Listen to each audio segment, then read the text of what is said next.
that common grace that everybody's under while we're alive, right? That he's sustaining you in his hand and that you're not completely in the void of separateness of him. That common grace, he's keeping you up here. That when he starts to empty that out just a little bit, just let you feel what it's like to be away from him just a little bit, that's called suffering. And when you start feeling that and you get scared and it's painful and things are difficult, that's when you should realize, wow, this is who God is. This is who I am outside of him. This is who I am in my flesh. What Paul talks about here in Romans 7. For we know that the law is spiritual, but I am of the flesh, sold under sin. For I do not understand my own actions. For I do not do what I want, but I do the very thing I hate. How could you even make sense of that?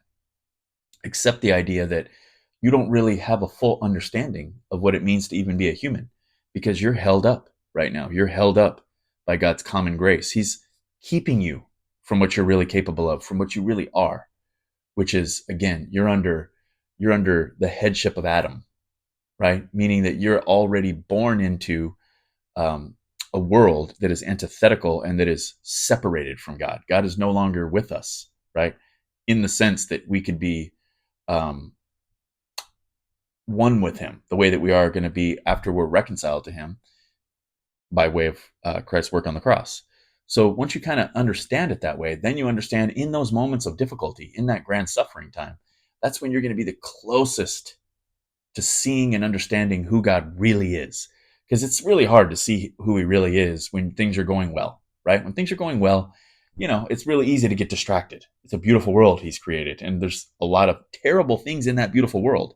But again, when you're in picnic land and when God's allowing you to enjoy life and you have good things going on, maybe your family's around, maybe you have stability in your life, you're not dealing with, resources and the lack of those resources. And there's something that God has you in a place where you can actually go and make an impact with other people, hopefully through the gospel, right? When you get to these types of places, life is very enjoyable. You're not sick, you're healthy, those times, right?